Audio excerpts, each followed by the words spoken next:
Thank you. Greetings to all the participants here today. And a big thanks to Indian Diaspora, Washington, D.C. Metro, and Razi Bhai in particular for making our strong wish come true by organizing this historic event wherein we will hear three leading personalities who are also descendants of Mahatma Gandhi and Netaji Subhash Chandra Bose. And they will speak on a subject which is crucial for India's future. Without taking much time, I will briefly explain how this event took shape and the relevance of the topic to be discussed today. The current year, that is 2022, is Netaji's 125th birth anniversary year. And next year, that is 2023, will be 75th year of Mahatma Gandhi's martyrdom. This is also, the 2022 is also 75th year of India's independence. Hence, we think that this is the perfect occasion to remember these two great leaders and take inspiration from their vision on communal amity and unity in diversity. We know that Gandhiji considered Netaji Bose as his rebellious son, and Netaji was the first one to address Gandhiji as the father of the nation. This informs us about their deep respect they had for each other. Many of us who are disturbed by the current state of affairs in India often used to wonder if the father of the nation and his rebellious son could come together to show us the right path. This wish is becoming true today. Although these two great leaders are not present today, their descendants are. These descendants have made a mark in their respective field by their own hard work and diligence. Seeing them at common platform today and talking about what lessons we can take from Gandhiji and Netaji is a lifetime opportunity. The event will be an eye-opener for those who look up to Gandhiji and Netaji with reverence, but have superficial information about their lives, works, and ideas. This event will burst the myth that has clouded public mind and misled many in India into believing that Gandhiji and Netaji were rivals. The topic of today's discussion is Indian nationhood and Hindu nationalism, lessons from Gandhiji and Netaji. The first part, Indian nationhood and Hindu nationalism, points out the huge conflict raging in today's India, and that is tearing apart its social fabric. The Indian nationhood keeps Indians at the center, irrespective of their caste, creed, gender, class, and faith. It represents the idea of India and constitutional nationalism, carefully nurtured, developed, and implemented by our freedom fighters and social reformers. It celebrates unity in diversity based on common history and composite culture. This eclectic idea adopts all that is progressive and rejects discriminatory and regressive practices. Hindu nationalism, on the other hand, believes in a nation of Hindus, for Hindus, and by Hindus. It uses Hinduism to consolidate Hindus, but ignores that Hinduism also believes that all faiths lead to one goal. There are many ways to say truth. This form of nationalism is paralyzing mental and intellectual faculties of an increasing number of Hindus by injecting a heavy dose of communalism in public discourse. It will not be an exaggeration of fact if I say that today Hindu nationalism or Hindutva is literally bulldozing Indian nation. Not surprisingly, the person who has been recently re-elected as Chief Minister of Uttar Pradesh, the biggest state of India, takes pride in calling himself as Bulldozer Baba. Now let's come to the speakers today. Our multifaceted guest speakers will explain what lessons we can take from Gandhiji and Netaji to protect Indian nationhood from getting bulldozed. Besides being daughter of Netaji Bose and an economist, Professor Anita Bose Pfaff is also a social democrat, a philosophy which believes in just and equitable distribution of resources among all people. Professor Sugata Bose is grandnephew of Netaji Bose. He is an authority in history. He is also director of Netaji Research Bureau in Calcutta, a research center and archive devoted to Netaji. Along with his father, Shishir Bose, he has edited Netaji's autobiography, published in 2 volumes, Netaji's collected works, and several other writings of Netaji. He has also written Netaji's biography, His Majesty's opponent, Subhash Chandra Bose and India's struggle against empire. He was member of the lower house of the Indian Parliament from 2014 to 2019. Professor Rajmohan Gandhi is also a renowned historian, journalist, and a peace builder. He has written several books and biographies, including that of Mahatma Gandhi, Sardar Patel, C. Gopalachari, and Khan Abdul Ghaffar Khan. While Gandhiji is his parental grandfather, his maternal grandfather is Chakravarti Rajgopalachari, another giant of India's freedom struggle. He unsuccessfully contested Lok Sabha election twice. First in 1989 when he challenged the then Congress Prime Minister Rajiv Gandhi in Amethi, and later in 2014 from New Delhi. On both the occasions, his issues were peace and corruption-free governance. He was also a member of the upper house of the Indian Parliament from 1990 to 1992. During the emergency period in India, he raised public issues through his weekly journal Himmat. These three personalities clearly have been active academically, socially, and politically, and have shown mirror to whosoever is in power in an unbiased manner. They have also access to the authentic material written by and on Gandhiji and Netaji. Hence, whatever they will say today will be the most honest and trustworthy information and analysis which will clear our doubts and help us in developing a vision for the future. Thank you. Ji Raji bhai, to you. Okay, thank you very much. Wonderful. So today's format is a little different. Just for the audience, I'm telling that we will have a brief mini speeches or talks by three professors, and then there will be a panel discussion among themselves. And that panel discussion will be led by Professor Sugata Bose. And post this panel discussion, we will have our usual 20 minutes question answer session moderated by our co-host, Dr. Rafat Hussain. So let's start with Professor Rajmohan Gandhi, followed by Professor Anita Bose, and the last Professor Sugata Bose. Thank you, Razi Bhai, and thank you, Ashish, for your remarks. My father, Devdas, Mahatma Gandhi's youngest son, was 3 years younger than Netaji Subhash Chandra Bose, who was 28 years younger than Gandhi. I am proud and delighted to have this conversation with Netaji's daughter, Professor Anita Bose Pfaff, who I can imagine as a younger sister to me, and with Professor Sugata Bose, who in my mind is like a nephew. Gandhi and Bose were born and raised on opposite ends of India. As the struggle for India's freedom proceeded, the two differed at times on strategy and tactics. On fundamental questions, however, they were at one. Both felt that India's people, diverse, hierarchical, often divided, should find mutual respect, equality, and harmony. While millions joined Gandhi to sing the line Ishwar Allah Tere Naam, Bose called his independence army the Azad Hind Fauj, using three wonderful Urdu words that will always remind us that Muslims are an essential, precious component of India, without whom India is not India. Moreover, Gandhi and Bose were clear that as a state, independent India would not be a majoritarian Hindu Rashtra. It would be a state of all Indians, for all Indians.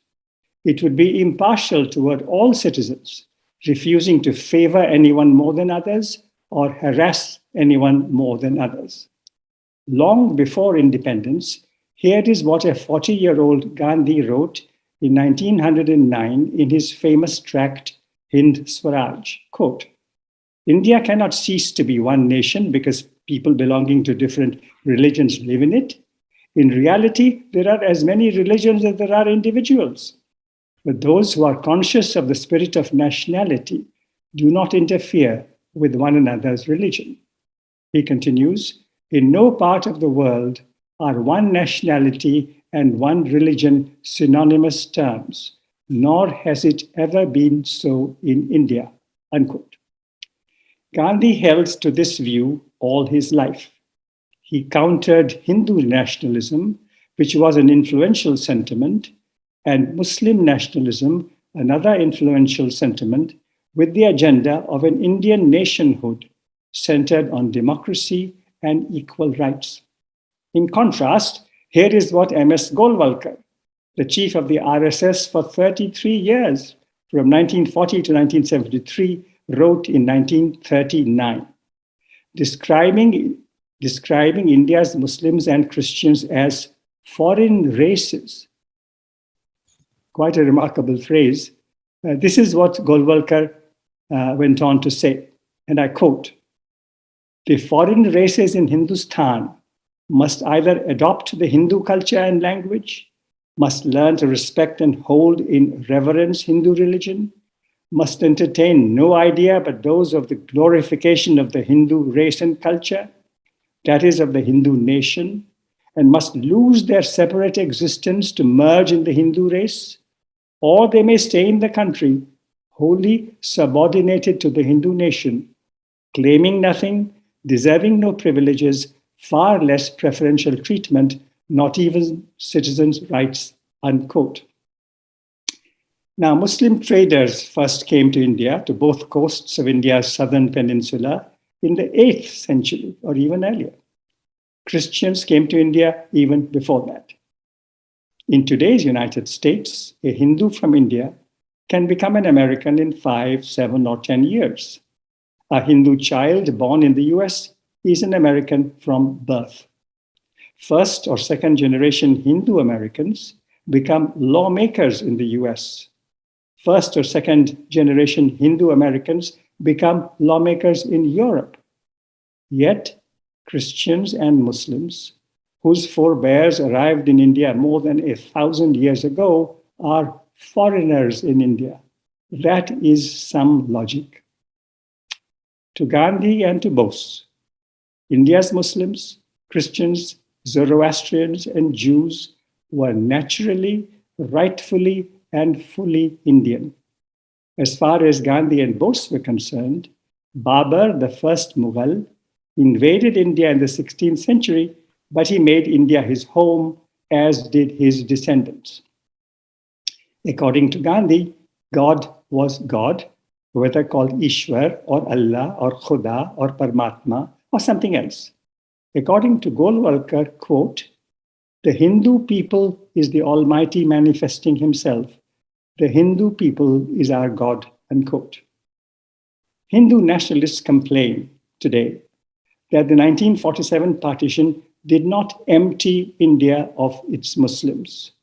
Here is a recent news item from the Indian Express, quote, "On February 25, BJP MLA in Bihar, Haribhushan Thakur, told the media, quote, as Muslims were given a separate country at the time of partition in 1947, they should leave for Pakistan. If they live in India, they should live like second-class citizens. We urge the government to take away Muslims' voting rights," unquote. That's published in the Indian Express. Now, apart from the horror of this remark, the claim that India was partitioned on the basis of religion is erroneous. The division agreed upon in 1947 was of areas, not of communities. India was partitioned to accommodate the wish of Muslim majority areas in India's northwest and in India's east to separate from the rest of India. Legally, the states of India and Pakistan were created by the Indian Independence Act of the British Parliament. Signed by King George VI on July 18, 1947, this act embodied the essential features of the plan of division agreed upon on June 3, 1947 by the Indian National Congress, the Muslim League, the Akalis, and Viceroy Mountbatten. This Independence Act of 1947 nowhere says that two nations, one Hindu and the other Muslim, were being created. Neither the June 3 plan nor the Independence Act even mentions the word Hindus or the word Muslims. The separating Pakistan area had an overwhelming Muslim majority. The area that remained India had an overwhelming Hindu majority. Nonetheless, the free India that Jawaharlal Nehru greeted at that mid-August midnight in 1947 was what Netaji and Mahatma Gandhi and many others desired. an India for all, not a Hindu India. As Nehru said in his Tryst with Destiny speech on the midnight of August 14, all of us, to whatever religion we may belong, are equally the children of India, with equal rights, privileges, and obligations, unquote. As for Sardar Patel, this is what he had said in March of 1942, quote, "The whole of India is my village, and men of all communities are my friends and relations. All are children of the same God," unquote. And Gandhi, addressing the All India Congress Committee, said this on November 15, 1947. "We have to recognize that India does not belong to Hindus alone, nor does Pakistan belong to Muslims alone. India is the home of Muslims no less than of Hindus," unquote. By the end of 1949, India's Constituent Assembly, steered by Baba Saheb Dr. Ambedkar, produced a constitution that requires the Indian state to ensure equality and liberty and to promote friendship among all Indians. This achievement, this launching of free India as a secular state where everyone could hold her head high, was a feat as significant as India's independence. In Free India's first general elections, held in early 1952, and in numerous elections over the next 60 years, Hindu nationalist parties asking for a Hindu state were resoundingly defeated. It is this India that is now under serious threat, under mortal threat. 4 days back, India's permanent representative at the UN, T.S. Tirumurti, told the UN General Assembly, quote, "India is proud that pluralism is at the core of our existence, and we firmly believe in equal protection and promotion of all religions and faith," unquote. Unfortunately, that statement was made only for external consumption. Within India, tragically, Prime Minister Narendra Modi has refused to make any statement of this kind to the Indian people, not even when lawmakers from his party openly demand the expulsion of India's Muslims. Not even when men calling themselves Hindu religious leaders publicly ask India's Hindus to pick up arms and kill India's Muslims. Both Gandhi and Bose died in the 1940s, before the 20th century reached its midpoint. Throughout the second half of the 20th century, independent India proudly proclaimed its secular, pluralist, and democratic character and its pledge of equal protection. However, as the 21st century began, much of our world, including India, opened its doors to majoritarian supremacy. Supremacy became the undeclared yet unmistakable goal of successful political projects in several countries, including the US, including India. The rejection of equal protection and the restoration of supremacy are now the well understood goals expressed openly on select occasions of Hindu nationalism, white nationalism, and other ethno-nationalisms of our times. Majority victimhood is the fuel for these supremacy drives, whether in the US, in India, or elsewhere. By contrast, the fuel that drove Gandhi, the fuel that drove Bose, was a passion for the freedom of India, for the azadi and izzat of India, and equally for the azadi and izzat of every single Indian. In contrast to those who sell majority victimhood, Gandhi and Bose were confident Indians. They were confident Hindus. Their self-assurance as Indians did not require the humiliation of non-Indians. Their confidence as Hindus did not require the coercion or the humiliation of Muslims or Christians. Gandhi and Bose saw India's Muslims, Christians, and Sikhs as friends who were needed, as sisters and brothers, not as threats enemies or the unwanted. Let me end by recalling that 75 years ago, in late October 1947 in Delhi, Gandhi took time to write an article where he said that the future could see attempts at, in Gandhi's words, rewriting history, and, in Gandhi's words, obliterating the Muslim period. And he went on to say that we could even, quote, forget that there was a mighty Jama Masjid in Delhi or a Muslim university in Aligarh or the Taj in Agra, unquote. That warning from Gandhi was expressed in writing 75 years ago. Thank you. Thank you so much, Professor. Let's hear Professor Anita Bose. I think she has joined already. Hello? Oh, she's there. Yeah, please unmute yourself.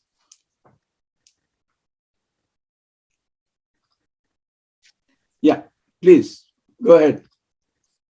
Rajiji, my apologies, first of all, that I'm late. I was the victim to our international differences in switching to daylight saving time. We are going on daylight saving time next week. And somehow it never struck me, although I had experienced it before, that different countries have their different schedules in changing their time. So I thought I had an hour to relax before joining you, but I hope you will forgive my being late. It's all right. It's all right. And thank you very much for the invitation, Rajiji. It's the second time that I'm privileged to be your guest, and it's certainly a delightful occasion, and I'm very pleased to meet my older brother, Rajmohan. I met other brothers and cousins of his, and it's certainly delightful, and it's always nice to meet my real nephew, Sugata, and it's a great privilege to be your co-panelist on this occasion. Now, my two co-panelists are both historians. I'm not. So in a way, I will participate in this topic as a lay to some extent, because I'm also not somebody who is specialized in comparative religion or anything of the sort. So let me start with two main tenets. First of all, India is maybe the one country in the world where you have all the great religions represented. And of course, there is a predominance in numbers of the Hindu religion. But let us not forget that India is also the country with the third largest Muslim population in the world. So it's not just a negligible minor population, even though one part of the subcontinent had sort of been separated as a Muslim state. And it follows in a way logically that if one part of India was sort of broken away as a Muslim state, and this and Pakistan also calls herself a Muslim state after all, Islamic state, that the rest of India could not possibly be a monolithic Hindu state, because there were all the other great religions present: Buddhism, Christianity, and Jainism, Sikhism, and they had, as Rajmohan pointed out, they had their home in India, and they were not strangers to India. I forgot the Jews, who also had a history in India after all. India has another tradition, which is maybe twofold. On the one hand, of course, whenever religious groups lived together, very often some sort of controversies and difficulties arose between the groups. But on the other hand, India, I think, was a prime example where religions also coexisted in a very productive way. And for example, if we look at the Mughal Empire, there were many ministers and important persons who were in fact Hindus, and they were not forced to convert, but they could keep their religion, even though you might say that I would say the Abrahamic religions, that is Judaism, Christianity, and Islam, are in their nature maybe less tolerant than Hinduism is. But you had a coexistence between the different subcultures, so to say, to form a very specific Indian culture, which is manifested in many different aspects, which exhibit both the Muslim and the Hindu, and to a lesser degree, of course, the traditions of the other religions. If we think of the two men who are sort of are the guiding leaders in the religious question also, Mahatma Gandhi and Netaji, we have to observe that both of these men were very devout in their religion. They were both devout Hindus, but in their very nature of being devout Hindus, I think they were also open to other religions. And I think neither of them sort of had any doubts about his own roots as a Hindu, but equally they were open to all the other religions present in India and of course throughout the world. And I think there is no intrinsic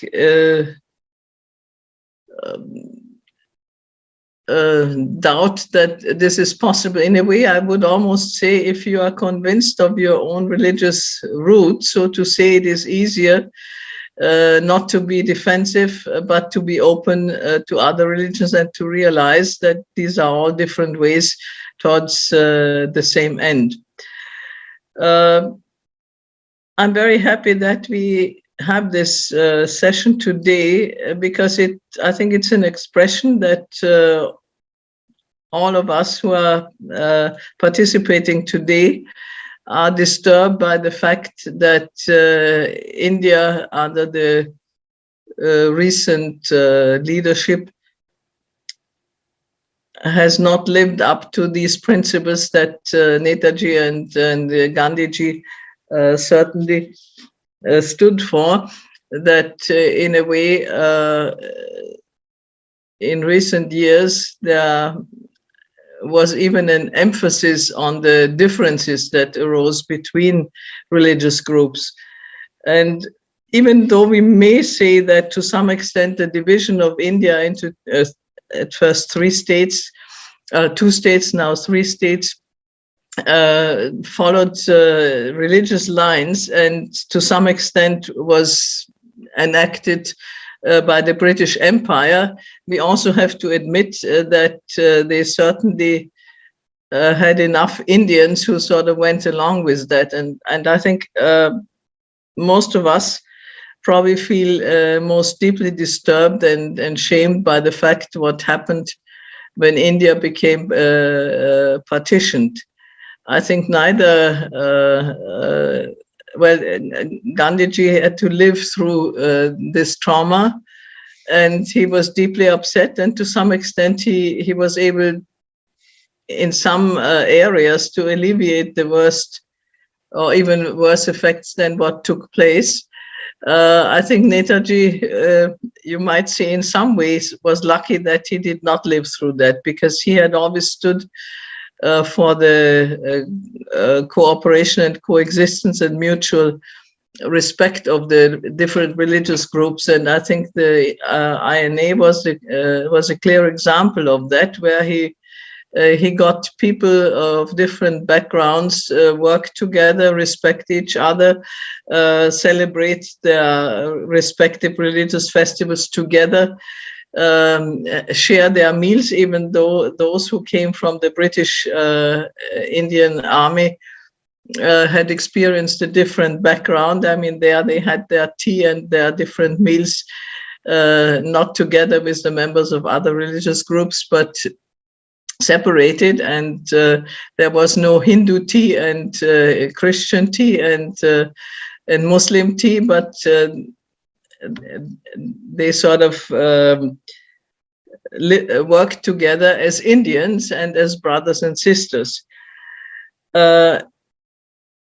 Unfortunately, we find that the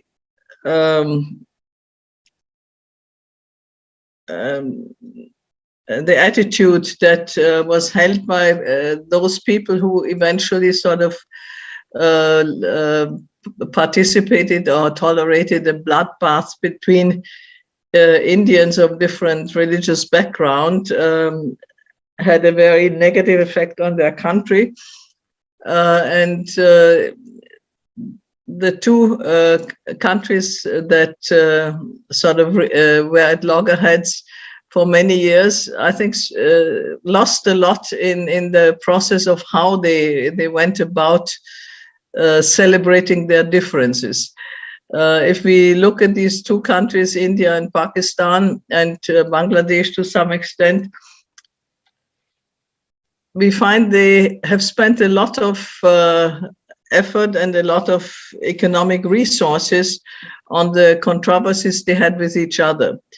And I think they might have been better off not getting the nuclear bomb, but investing more in healthcare and in education, and maybe a peaceful coexistence.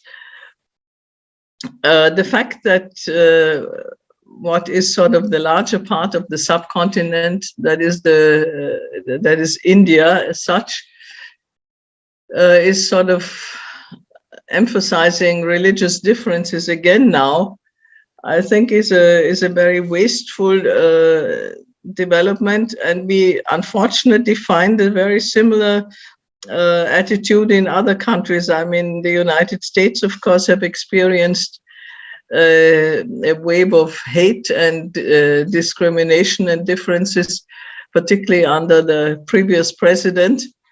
And in other countries, we find the same thing, even if in the most recent international conflict, that is the war in the Ukraine, ultimately it is a divide not along religious but along ethnic lines. But it's a very similar phenomenon that countries try to sort of mobilize and instigate trouble along lines of religion or ethnic differences. And ultimately, it is maybe to cover up their own inability to work for the welfare of their own people. So I think if we look at both what Mahatma Gandhi and what Netaji taught their fellow countrymen and countrywomen at the time, and we take a lesson from that, at least we can sort of take a small step opposing these tendencies of hate and divisiveness, which unfortunately harm India and harm many other countries in this world as well. Thank you very much. Thank you. Thank you very much. Now let's hear Professor Sugata Bose.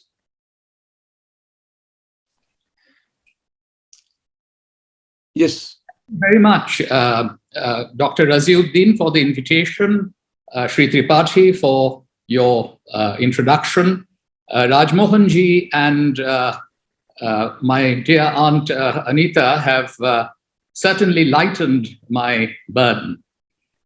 In February 2014, the American civil rights leader, Reverend Jesse Jackson, came to visit Netaji Bhavan, the historic house from which Netaji had escaped in January 1941, driven by his nephew, my father, Shishir Kumar Bose. After my mother, Krishna Bose, and I had shown Jesse Jackson round the museum, he wrote a simple and powerful message in the visitor's book that captured the essence of the inspiration that freedom-loving peoples across the world can take from India. He wrote, "Gandhi plus Bose equals liberation."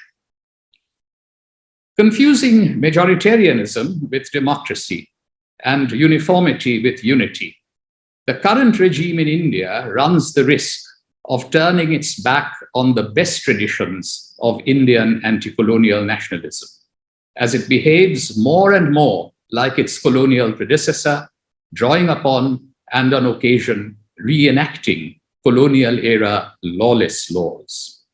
It seeks to extract the allegiance of India's diverse populace through coercive control from the center, thereby provoking greater alienation instead of nurturing a sense of belonging to the Indian Union.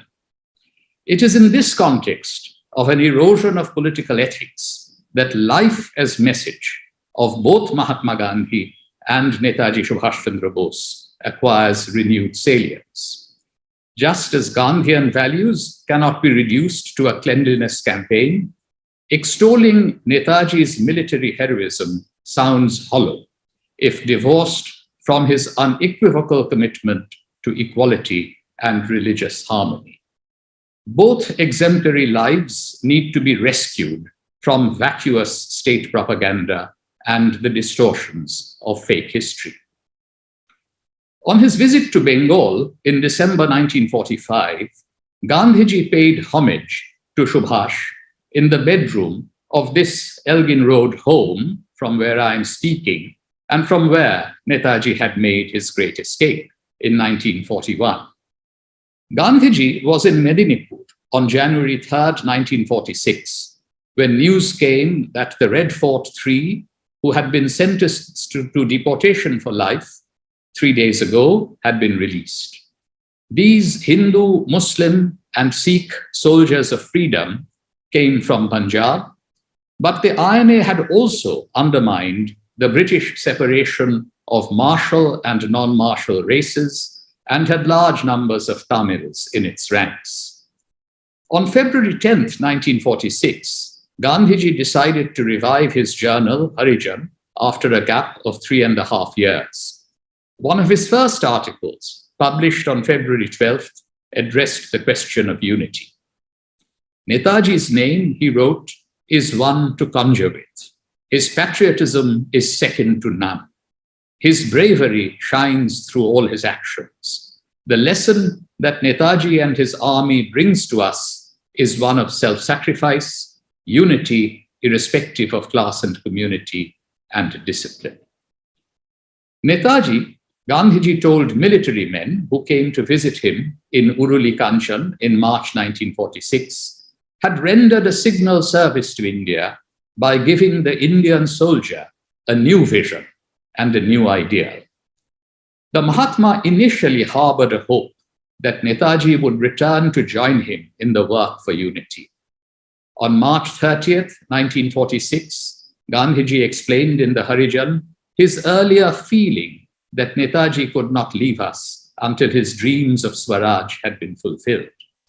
He now could no longer rely on, quote, such unsupported feeling, unquote, as there was, quote, strong evidence to counteract the feeling, unquote. In the face of these proofs, the Mahatma wrote, I appeal to everyone to forget what I have said, and believing in the evidence before them, to reconcile themselves to the fact that Netaji has left us. All man's ingenuity is as nothing before the might of the one God. He alone is truth, and nothing else stands. The ideal of unity that Netaji had instilled in his followers remained alive.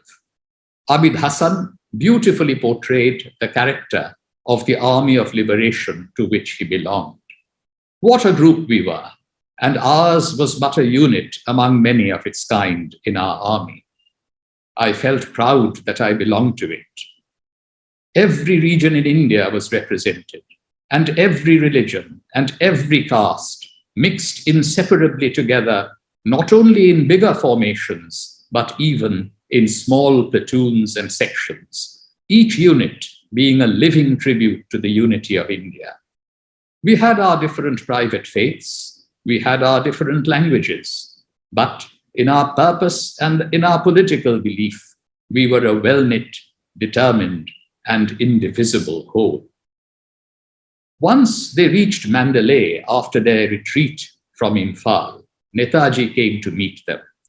The Sikhs oiled their beards, the Punjabi Muslims, the Dogras and Rajputs twirled their moustaches, and we, the indiscriminates, Abid Hassan said, put on as good a face as we could manage. As Netaji spoke to them, their weariness seemed to depart, and they felt refreshing new blood circulating in their veins. Abid Hassan understood the essence of his leadership. He was all we had, our leader, to whom each one of us, however humble, meant something, and who to us all meant everything. He belonged to us all of the Azad Hind movement, and entirely without any compromise. Abid Hassan then flashed back to October 1943 to illustrate the meaning of without any compromise by telling the story of Netaji's visit to the Chettiar temple in Singapore. He had turned away the head priest, saying, "What? Come to your temple, where even Hindus of other castes are not permitted entry, not to speak of members of other communities who are equally near and dear to me?" He agreed to go when the high priest returned with an invitation to an Indian national demonstration. When we came to the temple, Abid Hassan remembered, I found it filled to capacity with the uniforms of the INA officers and men and the black caps of South Indian Muslims glaringly evident. The memory I retain, he said, of Netaji's speech is one of an invigorating music as that of a symphony dedicated to the unity of the motherland. In April 1946, Gandhiji visited INA prisoners in the Kabul lines and the Red Fort of Delhi. He was told that they had never felt any distinction of creed or religion in the INA. But here we are faced with Hindu tea and Muslim tea, they complained. Why do you suffer it? Gandhiji asked. No, we don't, they said. We mix Hindu tea and Muslim tea exactly half and half and then serve. The same with food. That is very good, exclaimed Gandhiji, laughing. Over time, Gandhiji had moved closer to Netaji's philosophy of cultural intimacy among India's diverse communities. He was also nostalgic about the euphoria of the common political struggle a quarter of a century ago. The Ali brothers and I used to go all over the country together like blood brothers, he recalled on April 6, 1946. We spoke with one voice and we delivered the message of Hindu-Muslim unity and Swaraj to the masses. The climax of the joint movement had been reached in Delhi, where Swami Shraddhanand addressed a gigantic gathering of Hindus and Muslims in the Jama Masjid. It was a glorious day in India's history, Gandhiji declared, the memory of which we shall always treasure. The remembrance of the early 1920s Satyagraha and the example Netaji's INA became recurring features of his discourses on unity. You have achieved a complete unity among the Hindus, Muslims, Parsis, Christians, Anglo-Indians, and Sikhs in your ranks, Gandhiji told 60 senior INA officers who came to see him in Shimla in May 1946. That was no mean achievement outside India, and he urged them to keep that spirit of unity alive under Indian conditions.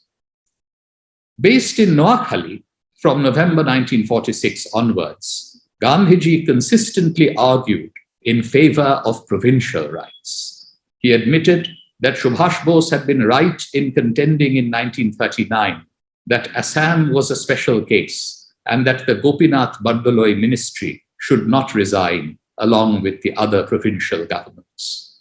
We look to the Congress, Gandhiji pointed out, and then we feel that if we do not follow it slavishly, something will go wrong with it.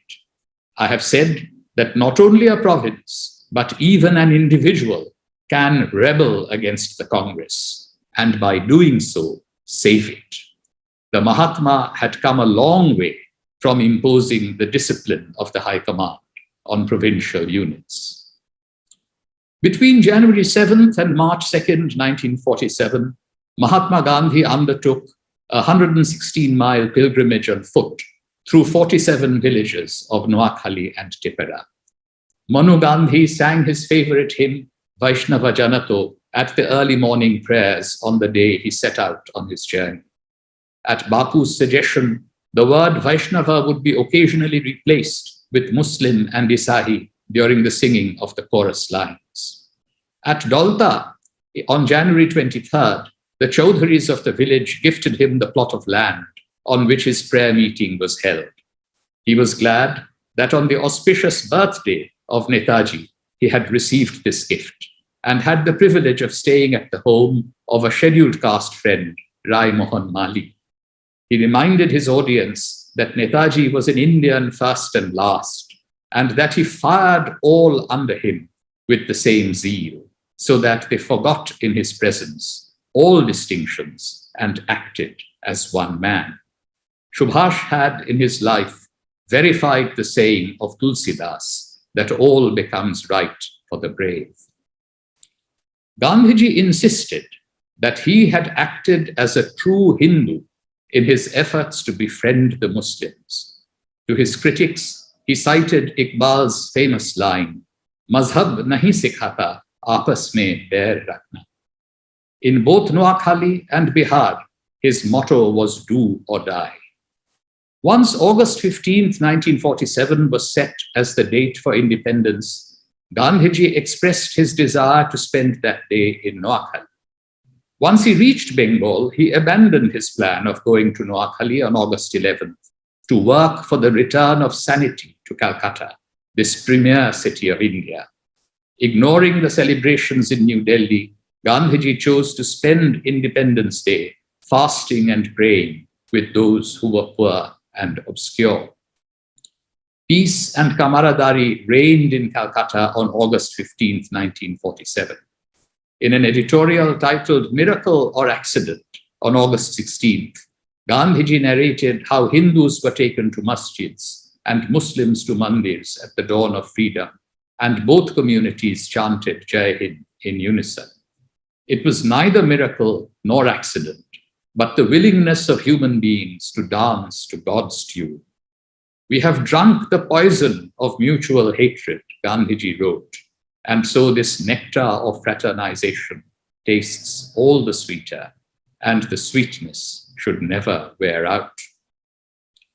On January 12th, 1948, Mahatma Gandhi announced his momentous decision to start an indefinite fast to try and bring about a reunion of hearts among all communities. His reward would be regaining India's dwindling prestige and her fast-fading sovereignty over the heart of Asia and therethrough the world. As he commenced his fast, "When I survey the wondrous cross" was sung, followed by recitations from the Quran and the Guru Granth Sahib and Hindu devotional songs. This was no ordinary fast. It was designed to avert a catastrophe that was overtaking the subcontinent and to assert that no one had a right to say India belonged to only the majority community and the minority community can only remain there as the underdog. He broke the fast to the chanting and singing of an eclectic range of Japanese, Muslim, Parsi, Christian, and Hindu scriptures and hymns, and the recitation of the ancient mantra, Om Asatoma Sadgamaya, Tamasoma Jyotirgamaya, Mrittorma Amritam Gamaya. Lead me from untruth to truth, from darkness to light, from death to immortality. The final week of the Mahatma's life was rich with symbolism redolent of India's unity. On January 23rd, 1948, Gandhiji was very glad to take note of Subhash's birthday. Subhash, according to the Mahatma, knew no provincialism nor communal differences, and had in his brave army men and women drawn from all over India without distinction, and evoked affection and loyalty which very few have been able to evoke. In memory of that great patriot, he called upon his countrymen to cleanse their hearts of all communal bitterness. January 26th was Independence Day for Gandhiji's generation. Let us permit ourselves to hope, he said on that occasion, that though geographically and politically India is divided into two, at heart we shall ever be friends and brothers, helping and respecting one another, and be one for the outside world. Today, India has need of both the saint and the warrior, and their shared message of unity that is respectful of India's myriad differences. Let us also note that there were qualities of the warrior in the saint and that of the saint in the warrior.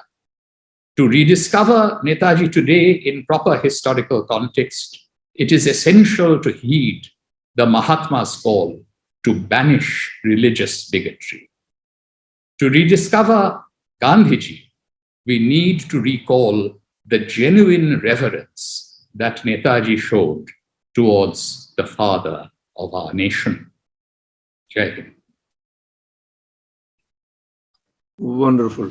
What a powerful message of unity and vision of Gandhiji and Netaji. So are you going to become the moderator of this panel for 15 minutes? Yes, I would happy to. All right. Rajmohanji said that he would offer the first question or comment, and then we will pick up the conversation from there. All right. Good. Rajmohanji, you need to unmute yourself. And yes. Thank you. So very stirring messages both from Anita ji and from Sugata. So thank you very much for these powerful messages. One point that Anita ji made, which I think needs a little discussion and reflection about the great violence that took place in the tragedy of trauma 47.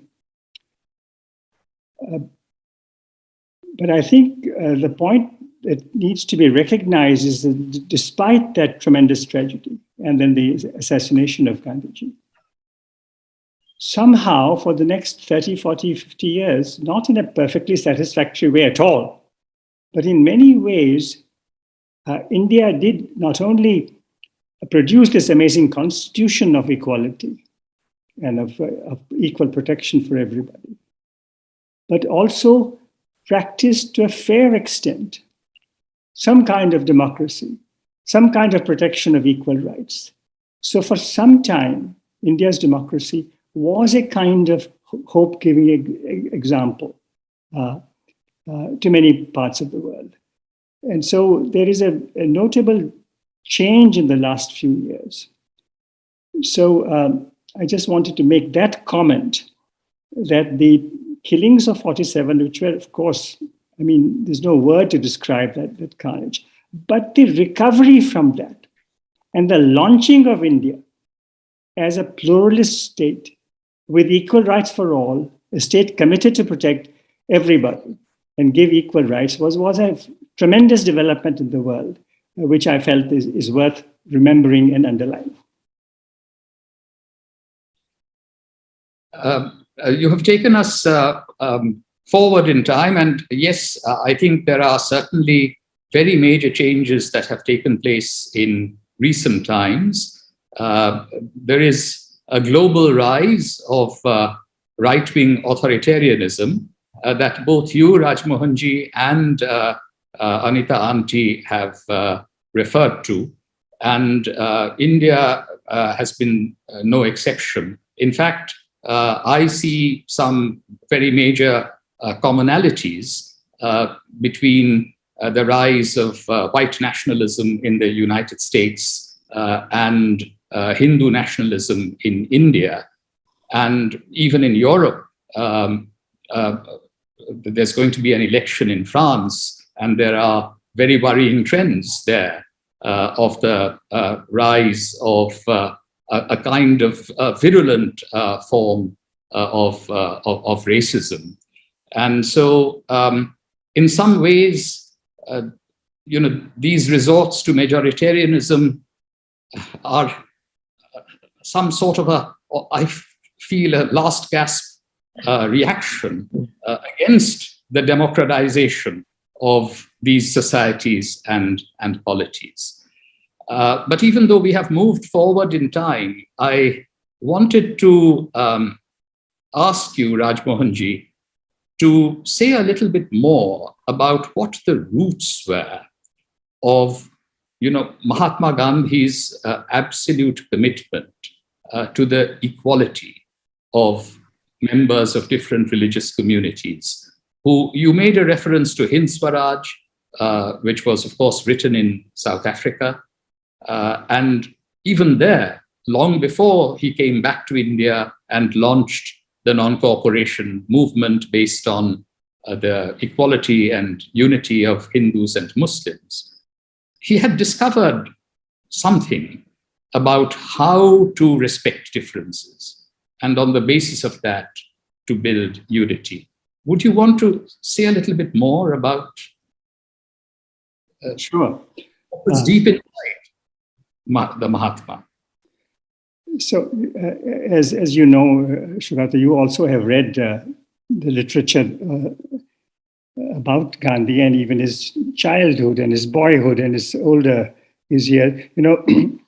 He has he recalled in the late 40s, before he was killed, 2 or 3 times he recalled his boyhood in Rajkot. And he expressly says this was before the INC was formed, so it was before 1885, that he had a passion to see in India where the Hindus and the Muslims and the Christians and the Parsis, he always referred to the Parsis, because they were a part of Western India, and the Sikhs, that they would all live in unity. That this was his dream even as a boy. And then, as people know who have studied Gandhi's life, when he was in London as a student, between the ages of 18 and 21, he befriends people in the Majlis. He befriends Muslims in England at the time. And of course, the person who gave him a job in South Africa, what took him to South Africa as a 23-year-old young lawyer, he was a Muslim gentleman. And so his initiation into South Africa was at the hands of this Muslim family from Gujarat. And then in his subsequent 20 years or so in South Africa, he had fantastic Muslim and Hindu and Christian colleagues and comrades. So even when he wrote letters to various people in connection with his campaigns, he was always emphasizing the all-inclusive nature of his team. Like Netaji's army, the INA, Gandhi's volunteer armies in South Africa had always Muslims, Hindus, Christians, Hindus from different backgrounds, different linguistic backgrounds. So there was that passion in him from the very start. Yes, thank you very much. And, I was having a conversation with your brother, Gopal Krishna Gandhi, a few weeks ago. And we talked about how, even when he was in jail for the first time in Johannesburg, he would read the Gita at dawn, the Quran at midday, use the Bible to give lessons to a fellow Christian convict. I'd like to turn to Anita Auntie. Netaji's was a life of sacrifice And both your mother and you also had to sacrifice a lot. Netaji left on his submarine voyage when you were just 2 months old, and Abid Hassan, whom I mentioned, was his only Indian companion on that perilous 90-day voyage. And of course, I haven't seen Netaji, who died in 1945, but both of us have had the good fortune of meeting the men and women who worked very closely with Netaji. And, just as you referred to Rajmohanji as your brother, and, all of the members of the Gandhi family are our close relatives. So also, in a sense, the Azad Hind family probably is a very sort of close family. Perhaps our bonds with them could be even greater than the blood relationships that we have. And I thought that, could you sort of talk a little bit about how you learned about the forging of unity among Hindus, Muslims, Sikhs, talking to men and women who worked closely with Netaji later on? As you mentioned, both of us did not live during the periods that Gandhiji and Netaji were active, or our lives overlapped very little. But I think whenever I was in touch with members of the INA or with other members of the independence movement, I always had the very clear feeling that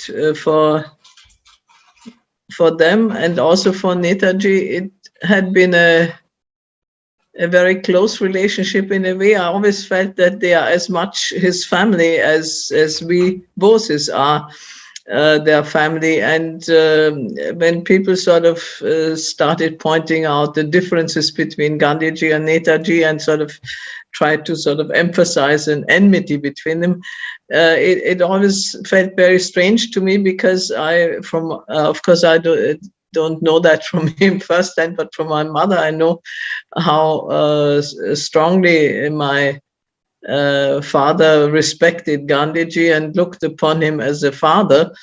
And we have to keep in mind that these men and women of the independence movement were exceedingly dedicated to a cause which took so many years and decades.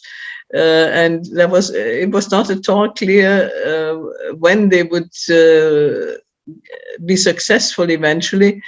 But they had this complete dedication, and even though they may have differed on some issues as to how to go about things, their common goal was always, I think, paramount and the most important for them. And the dedication they had for their country also very clearly made all their countrymen and countrywomen, particularly those who were in the independence movement, their family. More so than, I would say, some of their blood relations who were not as dedicated as they were. And I have a feeling that Mahatma Gandhi maybe was in a very similar frame of mind, even though he may have been a bit more strict and reticent in the earlier stages. I must say, I always felt there was a great tragedy in his life insofar that at the time when India became independent, that certainly was not the form of independence that he had envisaged. And in a way,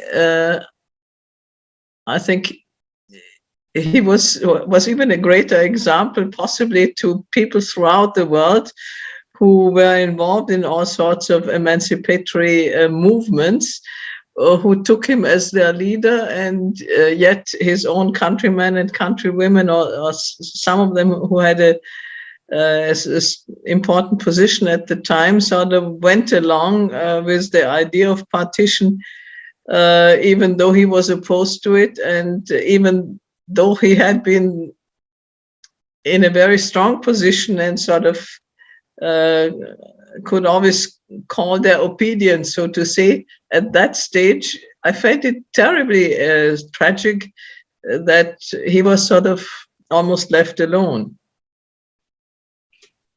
I am often asked this question, but I'll pose this to Rajmohanji because it's a question about that period of partition.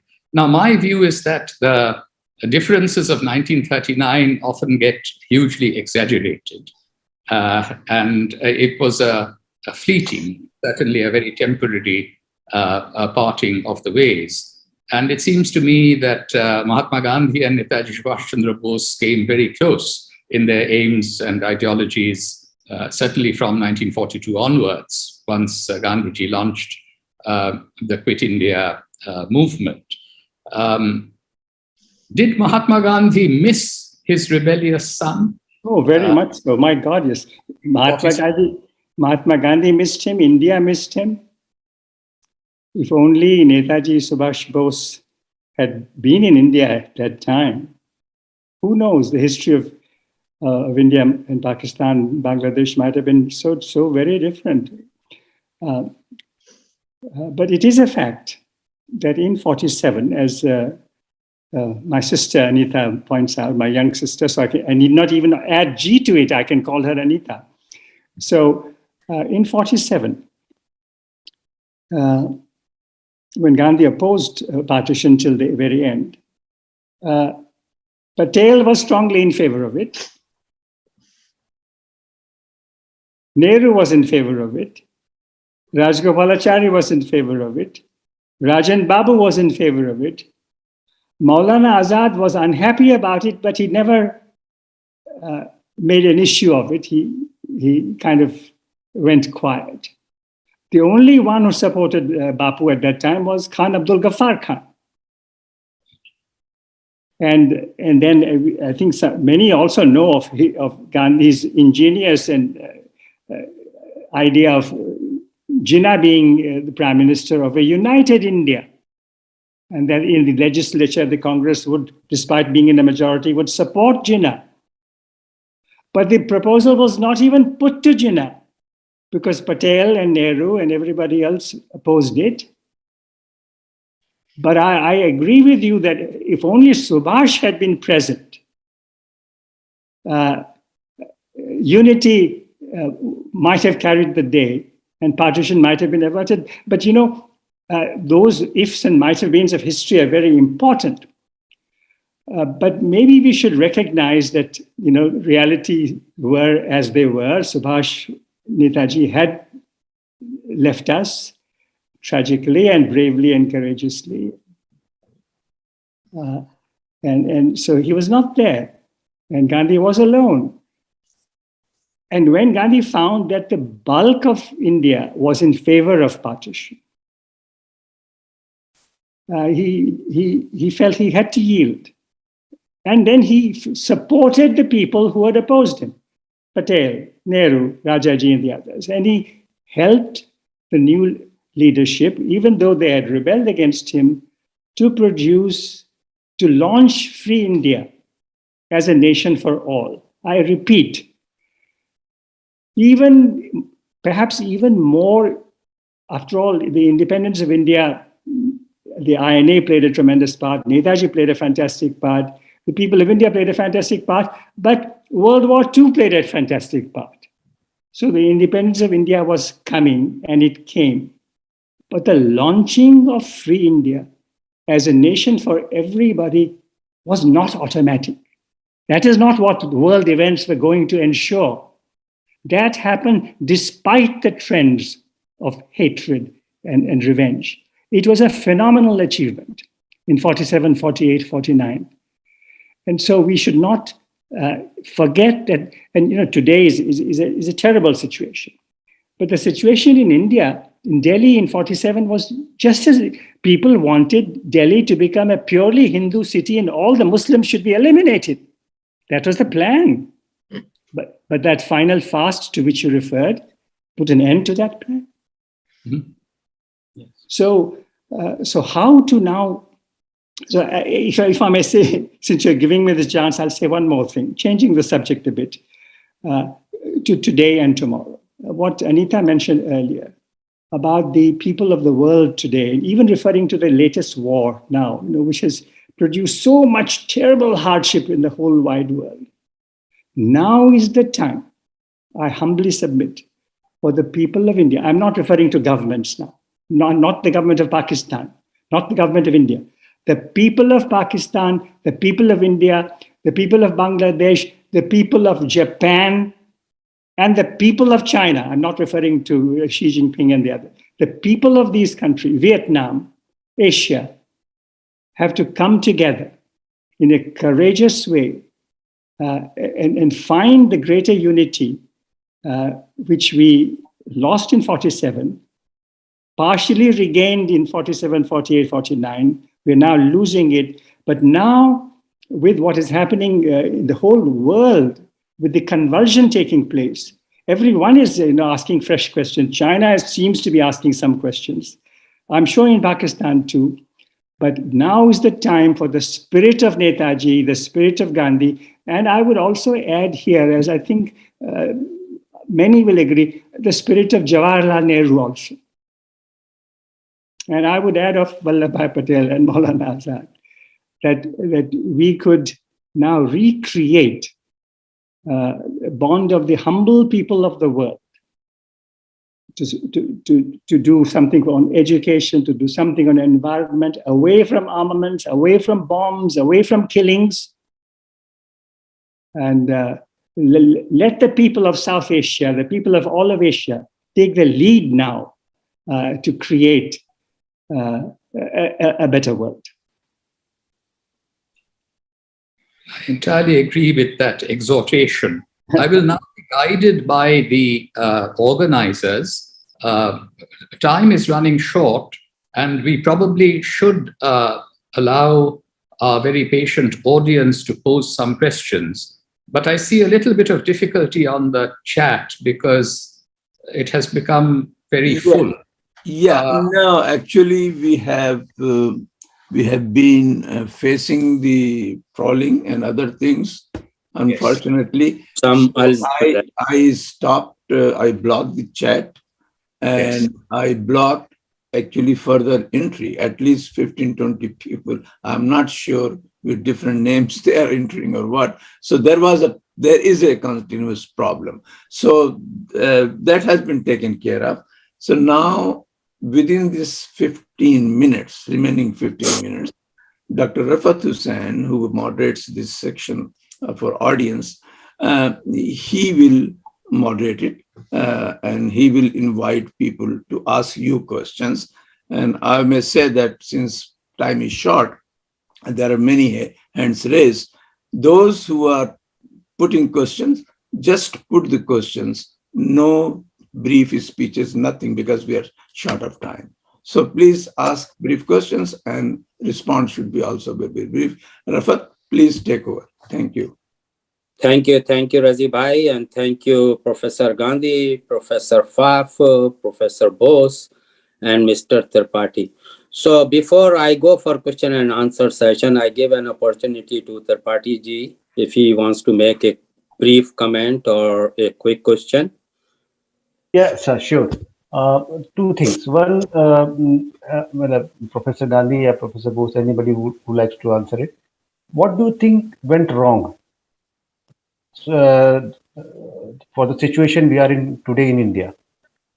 Do you think that Gandhi and Bose, we revere them, but we don't read about them, we don't talk about them, we don't follow them? That's why the situation is where we are in today.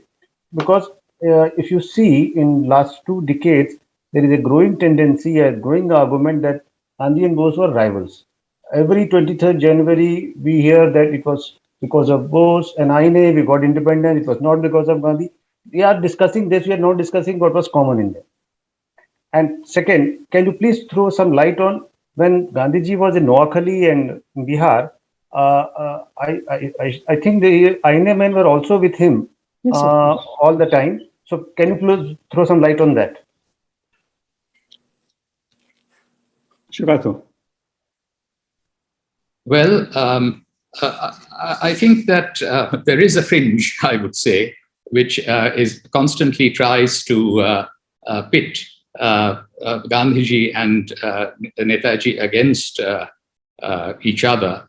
But I think what they shared in common far outweighs any differences in tactics that they might have had in 1939.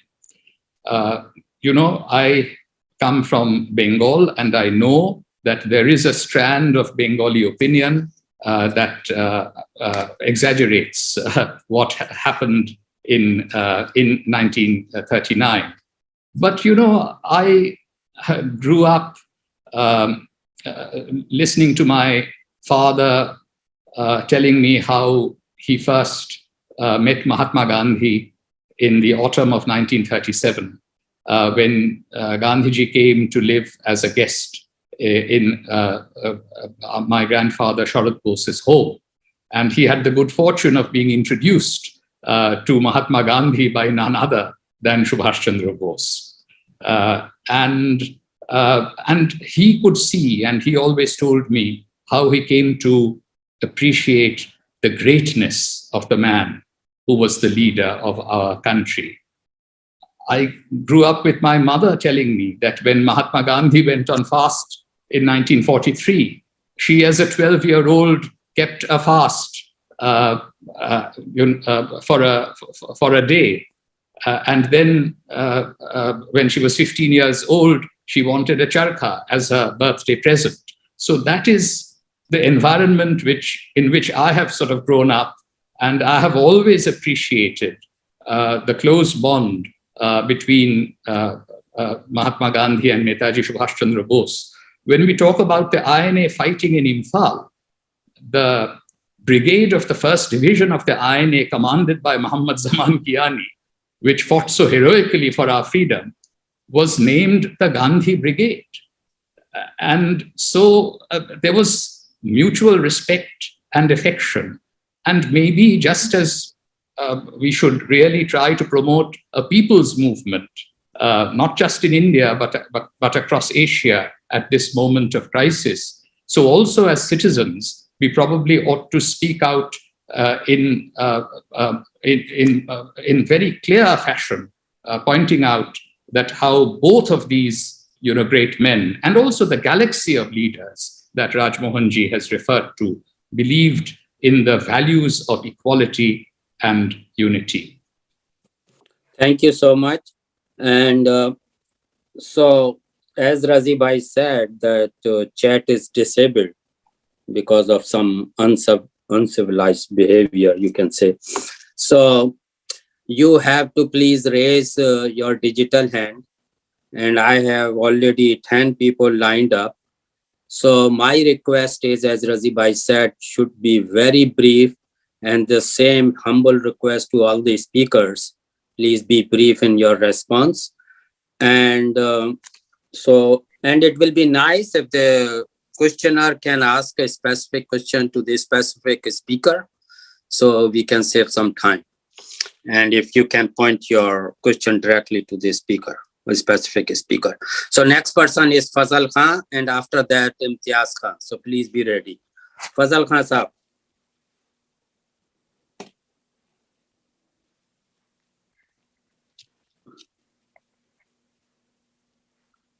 Fazal bhai, unmute yourself.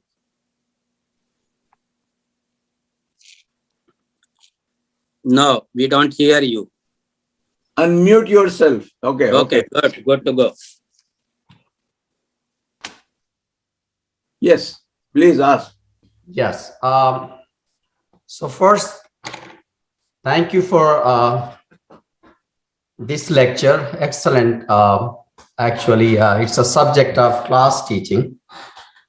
And for me, it is overwhelming to see the descendants of two great leaders that India had produced. It is really overwhelming to see you. And to me, Netaji and Gandhiji were leaders. Now we have politicians, not leaders in India. It's a huge difference between those two, and nobody knows better than you two. This topic, it's a vast subject with the enormous implications. Only question I have, and I'm not sure who to address this to, what I have heard from majority community, that India has been ruled for thousands of years by anybody other than Hindus, which is the majority in India. Now is the time for Hindus to rule. So how do you reconcile that? Because that is seeped into everybody's mind. So how do you reconcile that?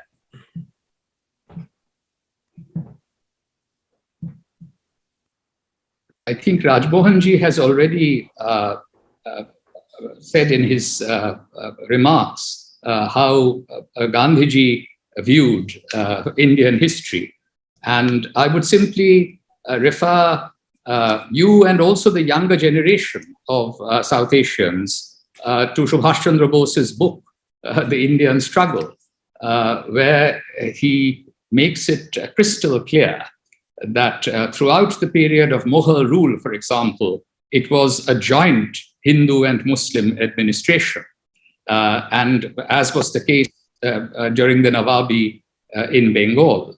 And Gandhiji was fond of saying that any Hindu-Muslim conflict was coeval with the British advent in India.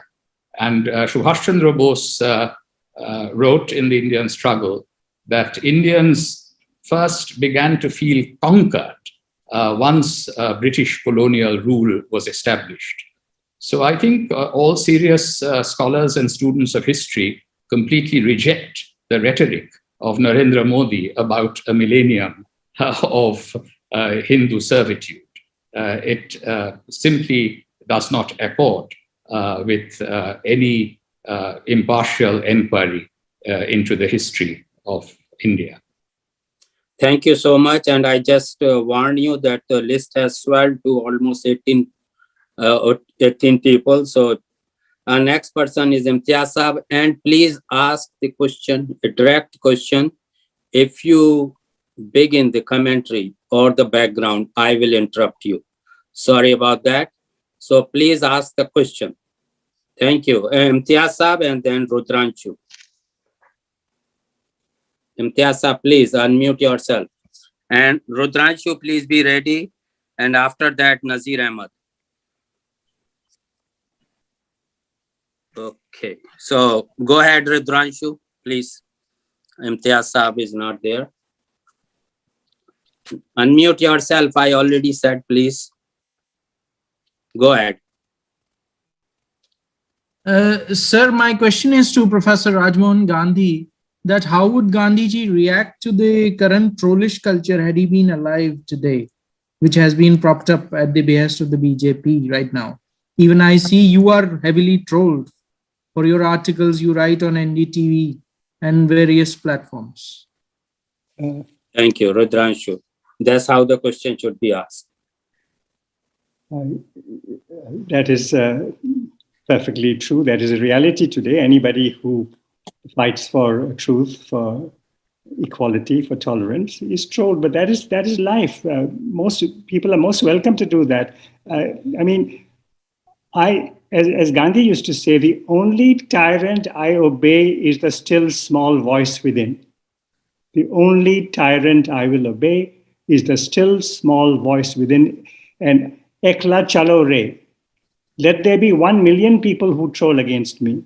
I will obey what my heart says is right. One more thing I will say. It is not a question of finding out where Gandhi was right, where Gandhi was wrong, where Netaji was right, where Netaji could have done even better, where Nehru is wrong, etc., etc. The time has come now not for leaders, but for individuals, for all so-called ordinary people. It is the age of the individual courageous activist. You know how many amazing reporters today courageously reporting what is happening? women, how many brilliant, courageous, fearless women are fighting, humble people, Dalit women, Muslim women, all across India. This is not the time to count votes, not the time to count numbers, followers, WhatsApp followers, Twitter followers. This is the time for courageous action by a handful, and a handful of minority who have the right ideas will turn the tide of history. That was certainly Netaji's view. That was Gandhiji's view. Even if it was not their view, it is my view. It is my view. A handful of ordinary people, courageous enough, brave enough, will resist this tide in the world. Thank you, Professor. Imtiaz Saab, are you back? Yes, thank you. I could not unmute myself before. Do That's you hear me? Yeah, go ahead, please. Good. Ask the. Yeah, Rajmohan Bhai has given a very good suggestion. And my question is, how can a divided community like the Muslims of India have a successful demonstration? We know that for CA, there was a sustained demonstration, but the Muslim community in India is very divided and totally unaware of the dangers they are facing. So what is the suggestion for them? Thank you. ये किसको सवाल पूछ रहे हैं आप? आप ही बता दें. Well, Professor Sugata Bose and Rajmohan Bhai both can answer this one. Sugata ji, please. I think that we should accept that Hindus are not a monolithic community. So also Muslims are not a monolithic community. And if there are differences, these can be expressed in both articulate and civilized ways. And it's best, not to think in terms of these religious communities as being a given sort of from the past. However, I will say that when there is discrimination against a religious community, it is not only the members of that religious community who should speak up, but others should too. Muslims are not represented adequately in our legislatures, including, the Lok Sabha in 2014 and 2019. And that is because the ruling party does not even offer nominations to those who happen to be Muslims. And that's why in my maiden speech in Parliament in 2014, I looked around and I said that this Parliament is not as representative of India as it should be. In the United States, we often hear a phrase, does this particular institution look like America? And very often it does not. And so that is something that we ought to bear in mind. Maybe, even though this is becoming a longish answer, I should refer back to a rather obscure event where Subhash Chandra Bose, as Chief Executive Officer of the Calcutta Corporation, had appointed a large number of Muslims who were underrepresented way back in 1924. And he said that he would support what he said were the just claims of Muslims, Christians, and members of the depressed classes. And Mahatma Gandhi sprang to his defense in Young India. And this is what he wrote.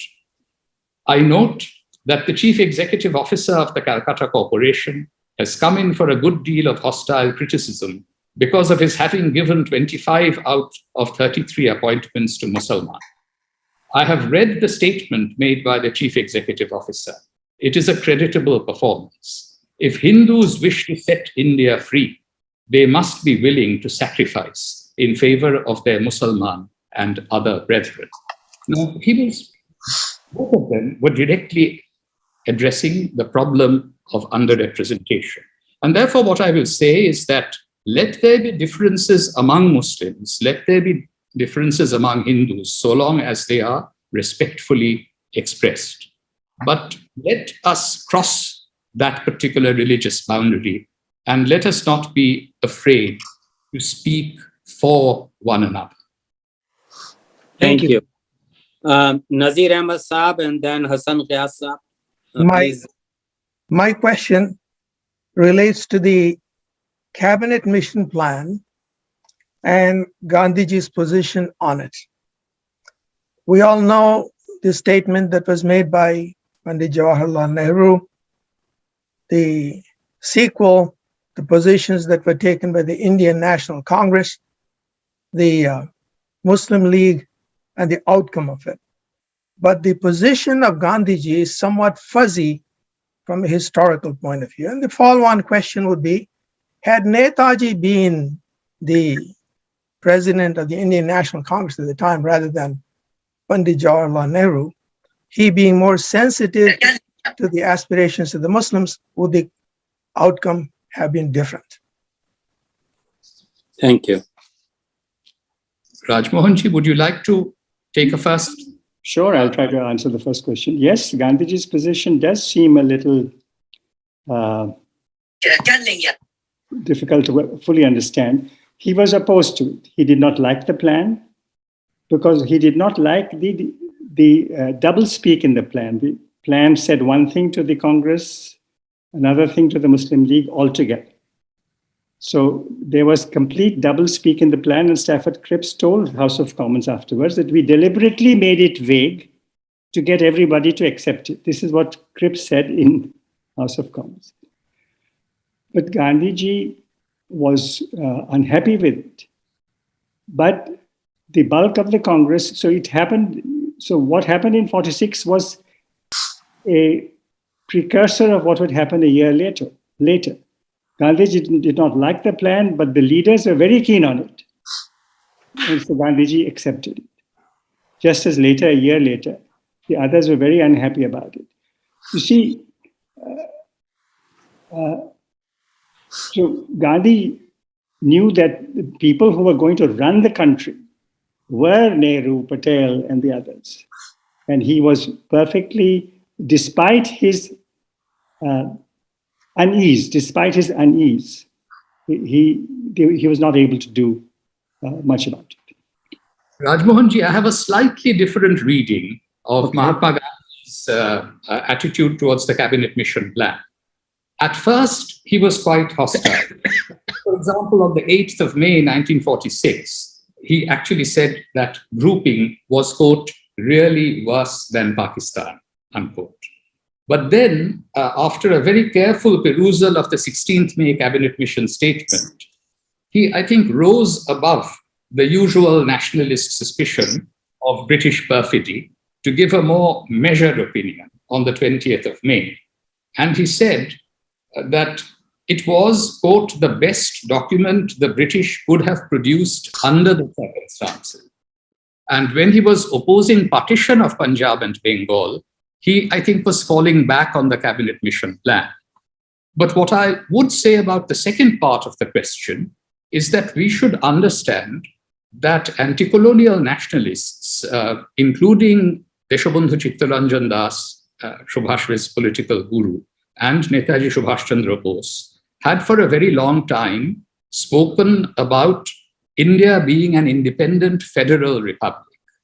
And the anti-colonial visions of federalism, respecting difference, were much more far-sighted than a British plan that was sort of produced in 1946. Even though I think it's probably true to say that the cabinet mission plan of the three-tiered sort of constitutional structure would have been one possible way of averting partition along religious lines at that time. Thank you. Hassan Ghiyas Saab and then Sayyid Amir Saab. Hassan Ghiyas Saab. The question is to Professor Sugata Bose. is the resurgence of totalitarianism that we see in the world today because the lessons of World War II have been forgotten?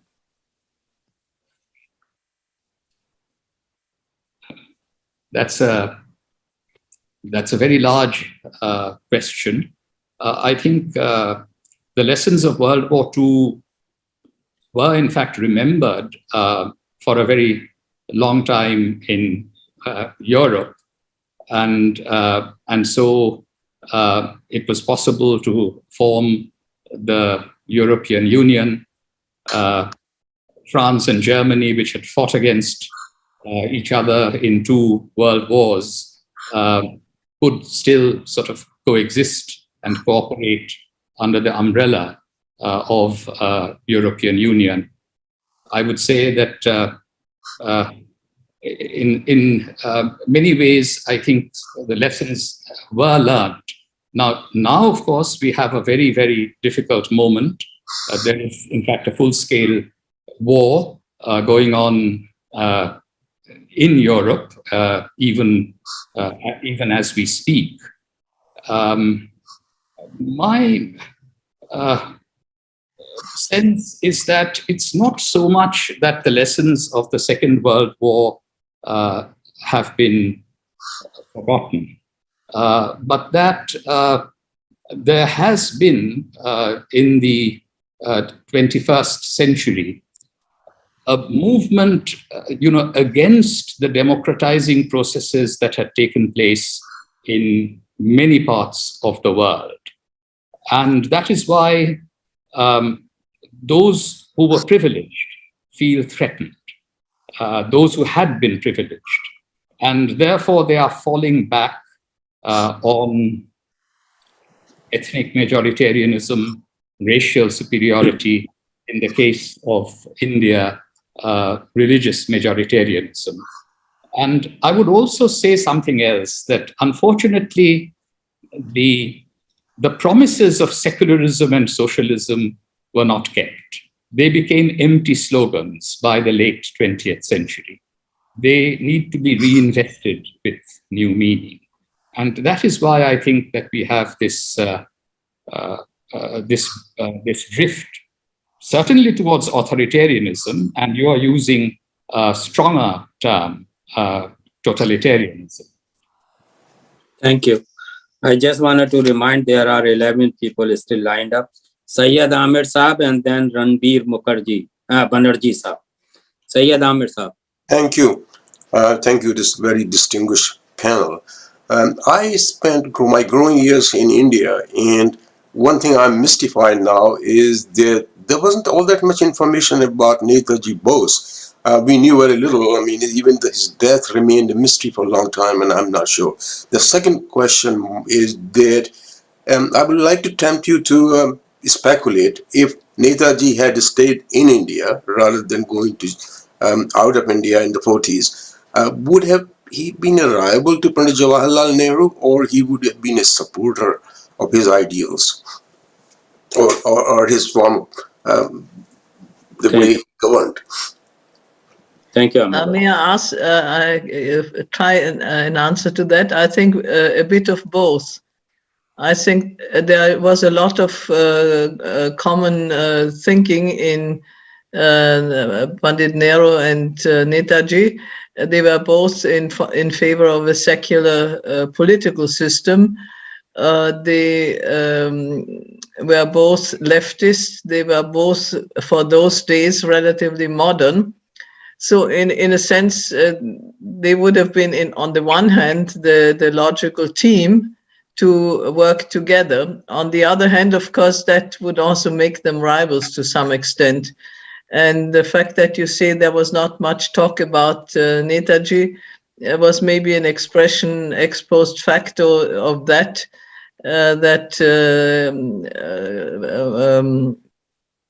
not so much Jawaharlal Nehru himself, but maybe the people around him.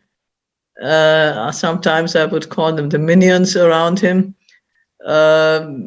Sort of tried to enforce a narrative claiming that it was only the non-violence movement, which led to independence.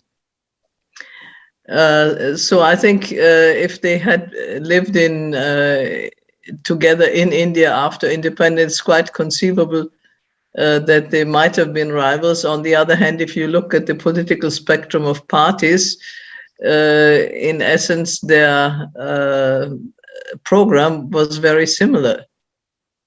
They certainly would both be opposed to what is going on in terms of Hindu nationalism today. Thank you. Thank you, Ranbir Banerjee Saab, and then Lalita ji. Ranbir Banerjee Saab, go ahead. Yes. My question is to Professor Bose, Sugata Bose. This is in regards to pre-independent India, when we found out in Calcutta, especially Bengal Provincial Congress, when Subhash Bose raised the issue about Hindu Mahasabha and Muslim League, both not to give them vote, or they cannot be part of Indian National Congress, coming from a region Hindutva background or Muslim background, they should not be entertained. And even he has made a statement where he has urged people not to vote against him. Do you think that a religious aspect bringing into Indian politics, does that bring down the morale of the politics and the politicians of our country? Thank you. As has been made quite clear by my fellow panelists, Subhash Chandra Bose believed in the equality of all of the religious communities of India. This question of the relationship with the Hindu Mahasabha and the Muslim League is a complex one. In 1938, as president of the Indian National Congress, he was certainly, opposed to the Hindu Mahasabha, gaining ground. On the other hand, in 1940, there was a time when the Calcutta Corporation was jointly run by the Bose wing of the Indian National Congress and the Muslim League. In fact, we see the photograph of the Muslim League mayor, Abdur Rahman Siddiqui, sitting with him in his bedroom when he was kept under close watch in this house in December 1940, before his escape in January of 1941. But he definitely was a very strong critic of Shyama Prasad Mukherjee, who was in some ways a minor figure at that time compared to others in Bengal. And also, if you read the Indian struggle, he is quite critical of Savarkar, who he says is completely oblivious about the international situation. And he says that he's only interested in getting Hindus to join the British Indian Army to get military training, when Netaji's objective was radically different, quite the opposite. He wanted to destroy the loyalty of Indian soldiers to the British King Emperor and win them over to the cause of Indian independence. So I think his political position was, crystal clear at that time, just before the war and as the Second World War broke out. Thank you. Lalita ji and then Rajkumar. Lalita ji, please go ahead.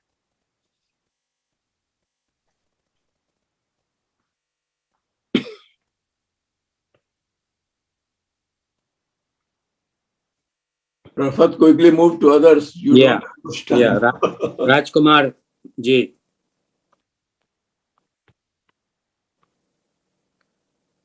Rajkumar ji. Hello. Okay, yes. Yes. Sorry, I was unmuted. So I was on mute. Sorry, and you've just unmuted me. So yeah, thank that's you. why I asked everyone to unmute in advance. Yes, thank you so much. And this is a question for actually all the panelists, if whoever wants to address it. So one of the talking points you hear here in the diaspora, particularly from the majority, is that one of the reasons that Gandhiji's views were considered as dangerous is that he was considering this corridor This is, of course, post-partition between India and Pakistan. So the question is if you can shed light on this request by Jinnah for this corridor between the West and East Pakistan at that time. If you can just share with us the impact of that, and particularly what, why this would have compelled then the, let's say, the right-wing forces to react against Gandhiji. Thank you. There so many lies are these days spread about Gandhiji. This is another one. In fact, I had not heard of it, but since you've mentioned it, there is absolutely no evidence of any kind at all known to me. There may be elsewhere, absolutely none, of Gandhi giving the slightest encouragement to the idea of a corridor. And not even sure that the corridor idea, which was certainly raised by Jinnah, it was dismissed out of hand by everybody in India. And I'm not even sure that Jinnah actively pursued it. In fact, I think it was mentioned even before partition was accepted. I'm not aware that Jinnah pursued the idea. Certainly, there's no evidence that Gandhiji backed it. Thank you. Srinath Saab, and then somebody by name Galaxy. Srinath Saab. Thank you, Rafat Saab. So I have three questions. One for Anita, Rajmohan Gandhi, and Sugata Bose. So first, I'll go with Anita. I am kind of a younger generation compared to most of the panelists and the guests here. So one of the criticism what I often hear is the early governments of India after independence have kind of not given enough prominence to Subhash Chandra Bose compared to other leaders who have participated in the independence. So, I mean, I think it kind of also reflects kind of a recent movie where it says Subhash Chandra Bose, the forgotten hero, right? So do you also, what's your thought, and do you reflect those kind of views, or what is your comment on those? That's for Anita. And for Rajmohan Gandhi Saab, so what we have been seeing in the last 10 years is kind of a right-wing nationalism being increasing in not just India, but also in US, UK, and Australia, all during a similar time period. What is the kind of commonality among those, and why is this happening across nations? That's for you, sir. And for Sugata Bose, since you are from Bengal, and this is more from the partition times, I mean, I'm from Hyderabad, and our before ruler Nizam, he wanted to join Pakistan, and obviously the people of Hyderabad wanted to be part of India, and that's when Hyderabad became part of India, right?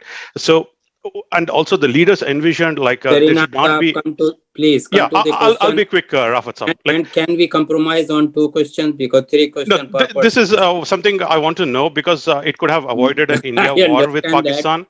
Because I mean, I want to know kind of a view why the leaders have allowed a East Pakistan and a West Pakistan of the same country. I mean, they could have done for different countries, and could have avoided a war with India. I mean, India war. Haven't they foreseen that kind of friction between the countries being sandwiched between a same country? Thank you, sir, for the opportunity. Yeah, please be brief, because I was not expecting 3 questions from one person.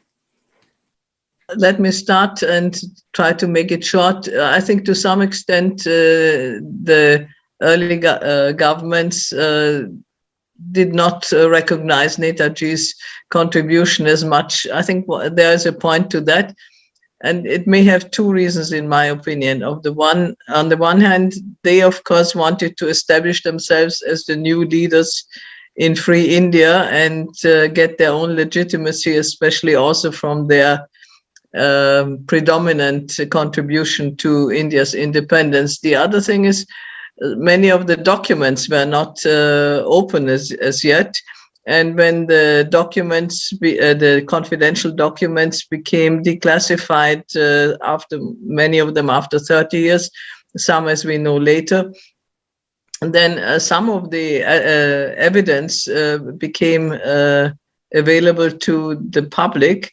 That in fact the Indian National Army not as a military movement, but maybe as a political movement in the sense, if you think of the Red Fort trials and the mobilization of the sentiments of the Indian public, was greatly affected by this mobilization.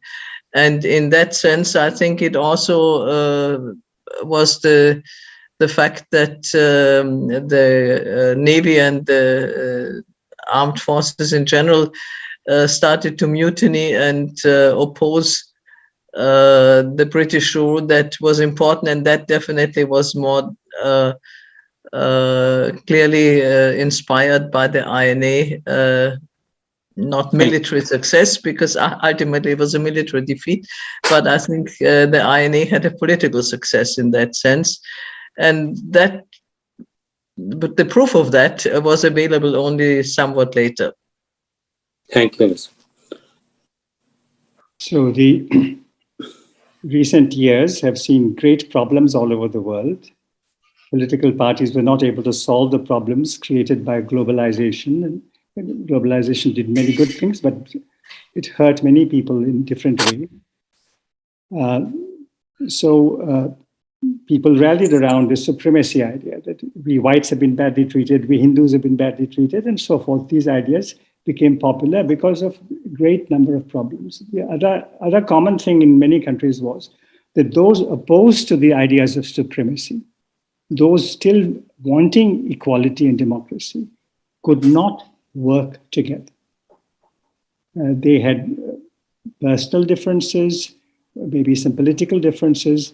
They have not had the statesmanship to come together. Even today, even in today's India, even in today's UP, the BJP did not get 50% of the votes. Those who have opposed to the right-wing groups still have the majority vote, but they're not able to come together. And this failure of pro-democratic individuals, pro-democratic parties, anti-authoritarian parties, pro-tolerance parties, for them to come together is a common story in many countries. But we hope before long that will change. Very briefly, Netaji's elder brother, Sharat Chandra Bose, tried very hard until almost the very end to prevent the partition of Bengal along religious lines. And his plan for a united Bengal was initially supported by Mahatma Gandhi, by the way, by Muhammad Ali Jinnah. And as late as 28th May 1947, Mountbatten had recorded 2 alternative broadcasts in London, and one of which, broadcast B, suggested that the Hindus and Muslims of Bengal had come to an understanding and that only Punjab would be a candidate for partition. But the Congress High Command, Nehru and Patel, were not prepared to concede the Bengal exception. At that stage, they were keen to take power at a strong center and let the Muslim majority areas opt out. And that is why on the 3rd of June, the partition plan was broadcast. This is a complex story, but I've written about it elsewhere, which you might want to read. Sorry, sir. If I may interrupt. My question is more towards why there was a East Pakistan and West Pakistan of the same country, and not about the partition. Why was it So let's move on. And my dear panel, that we have come close to 1 o'clock now, US time. So I just wanted to, this is my duty to ask you guys how many more questions you want to take, or we should stop here, because there are only 1 question. Can I ask a question? Only 1 question. It will be brief. 8 may, yeah, go, hold on, please. Yeah, please let us. Galaxy Saab, I will give you a chance. So hold on. Me too, let me ask the panel how long they wanted to stay, because our assigned time is almost over. So please let us know. You want to go 5 more minutes, or you want to stop now, whatever you decide. Your choice. And thank you so much for staying so long. At least it's very long in India, late hours in India. Shall we wind up in 5 minutes? Would that Okay, be? thank you, sir. Thank you. Okay, Galaxy Saab, if you want your question to be answered, be very brief. I'll be very brief. I'm from UNESCO Institute of Cooperation, and I just wanted to know. It's not about history, but Gandhiji wanted Ambedkar sir to be the draftsman of the Constituent Assembly. But in recent times, the Ambedkar's family has been incarcerated. Anand Teltumpe sir and his brother has been killed. What is your opinion on this? That's all. Nothing else. Thank you. Well, I know that Anand Teltumpe and many other people, intellectuals who are trying to help the situation, have been in detention for 3 years without any trial. This is a story in many parts of India, and it's a very unfortunate story. And we should spread word about this, that in supposedly democratic India, this sort of thing is happening. Thank you. Okay, my next question. My question. No. Thank you. Hey, last one. You said 5 minutes. 5 minutes did not happen. Here is my question, please. So we know the differences between Vallabhbhai Patel and Bose. Bose was very close to Vithalbhai Patel ji. And then my question is, in the 1939 elections, even like Nehru and Bose were very close in the 1920s and the 30s. So in the 1939 election, did Bose has support of Nehru? So, like, Nehru was hedging in a way. He did not support Netaji clearly, but he also did not oppose him clearly. He was neutral. Nehru was neutral then. How neutral was he? He has to vote, right? They agreed on many political issues, but in essence, since Gandhiji was opposed to some of the issues, I don't have the time to go into the details, but Nehru was not willing to oppose Gandhi. Thank you. No. If you're riding two horses. Okay, He was the great father of all these sons, after all. Okay, Saravant Saab, that would be probably last question. Saravant, and my sincere apologies to those who I couldn't entertain those questions. There are 5-6 more people lined up. I'm so sorry. Saravant Saab, that would be the last question. Question again. So in 1945, when Bose died, right? Like, why was there a delay in accepting the fact that he's no more? Because it is very evident in in Taiwan whatever happened, and how can we stop Bose being used by the Hindu fundamentalist groups, and especially when the other person who was traveling with Bose in the flight was a Muslim? Netaji always had important supporters and seconds in command, or people who accompanied him who were Muslims, and the fact that they were Muslims was very important to him, particularly Abid Hassan, for example, who called himself Safrani. Also, Netaji said, why do you have to call yourself Safrani? Because Abid Hassan was a more obviously Muslim name. So that was always important. And don't forget, Netaji grew up in a part of India which was predominantly Muslim. And I think it is quite remarkable that he did not end up with a chip on the shoulder because of that, but on the other hand, embraced this Hindu and Muslim culture very much so. And why his death was not? I think we should stop, Mr. Okay, thank you. And just to recognize those who wanted to ask the questions, Sachin Saab, Rajesh Mishra, Anubhav Pal, Nahid Verma, Pankaj, and Ravi Shankar. So that tells you that the interest in the topic, and there were like 20 people who wanted to ask the question. So thank you, everyone. Thank you, the panelists. It was a wonderful talk and a great discussion. And back to Razi Bhai. And thank you once again.